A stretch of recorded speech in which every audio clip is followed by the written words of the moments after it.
கூடிய ஒரு சொற்ப கூட்டம் வந்து யூத மதத்தை தழுவியதோ அதே மாதிரி ஒரு சொற்ப கூட்டம் என்ன பண்ணியிருக்கு, கிறிஸ்தவ மார்க்கத்தை தழுவியிருக்காங்க. ஸோ இந்த கூட்டத்தையுடைய பேர் என்னன்னு பார்த்தீங்கன்னா டெம்ப்ளர் நைட்ஸ்ன்னு சொல்லி இவங்களை சொல்லுவாங்க, சிலுவை வீரர்கள்பாங்க. அப்போ இந்த சிலுவை வீரர்களும் பார்த்தீங்கன்னா 1000 வருடமாக இவர்களும் வரலாற்றில் ட்ராவல் பண்ணிகிட்டே வர்றாங்க.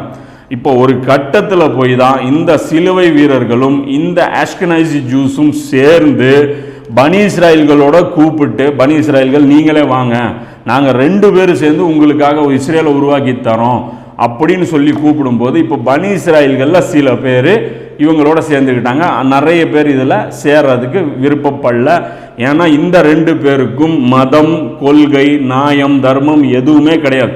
அதாவது இந்த ஆஷ்கனைசி ஜூஸ்ன்னு சொல்லப்படுற இவர்களும் மோசமானவர்கள், இந்த சிலுவை வீரர்கள் என்று வரலாற்றில் அறியப்படுற இவர்களும் மோசமானவர்கள்.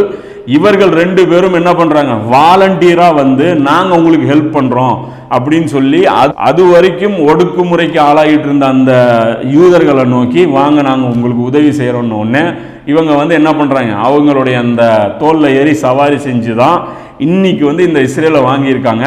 இது எப்படி வந்து படிப்படியாக இவர்கள் வந்து கடந்து இன்னைக்கு இருக்கக்கூடிய இந்த நிலையை இவங்க அடைஞ்சிருக்கிறாங்க அப்படிங்கிறத இன்ஷால்லாம் நம்ம வந்து அப்படியே ஸ்டெப் பை ஸ்டெப்பாக பார்ப்போம். சின்ன ஒரு டீட்டெயிலை பார்த்துக்கலாம்.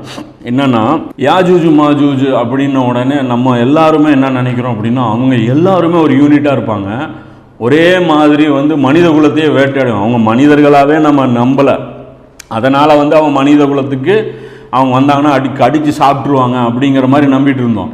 ஆனால் வந்து யாஜூஜ் மாஜூஜ் கூட்டத்தினர்லேயும் நல்ல மனிதர்கள் இருக்கிறார்கள், அவர்களையும் முஸ்லீம்களும் இருக்கிறார்கள், பெரிய பெரிய என்ன சொல்கிறது சேவை செய்யக்கூடிய மக்களும் வந்து இருக்கிறாங்க. ஏன்னா எந்த ஒரு கூட்டத்தை பற்றியும் பார்த்தீங்க அப்படின்னா முழுக்க தீமையானவர்கள்னு சொல்லி நாம் ஜட்ஜ் பண்ணவே கூடாது. ஏன்னா பனி இஸ்ராயல்களை பற்றி அல்லாஹ் சொல்லும்போது, யூதர்களை பற்றி சொல்லும்போது அல்லாஹ் என்ன சொல்கிறான், யூதர்கள் முஸ்லீம்களுக்கு கடும் பகைவர்களாக இருப்பதை நீர் காண்பீர்னு சொல்லி அல்லாஹ் குர்ஆனில் சொல்கிறான். ஆனால் எல்லா யூதர்களுமா முஸ்லீம்களுக்கு கடும் பகையினர்னு பார்த்தீங்கன்னா கிடையாது.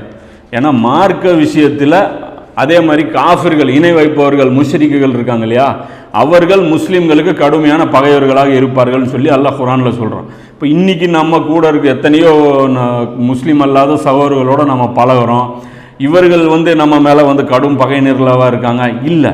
ஸோ அப்போ குர்ஆன் சொல்லக்கூடிய விஷயத்தை கரெக்டாக புரிஞ்சுக்கணும். யாஜூஜ் மாஜூஜ் ஃபசாத் செய்வாங்க அப்படின்ன உடனே எவன்லாம் யாஜூஜ் மாஜூஜ் அவன் எல்லாமே ஃபசாத் செய்வான் அப்படின்னு புரிஞ்சிக்கூடாது. ஏன்னா எப்படி யூதர்கள் எல்லாரும் முஸ்லீம்கள் மேலே பகைமையில் இல்லையோ, எப்படி வந்து முஷ்ரிக்குகள் அனைவரும் முஸ்லீம்கள் மேலே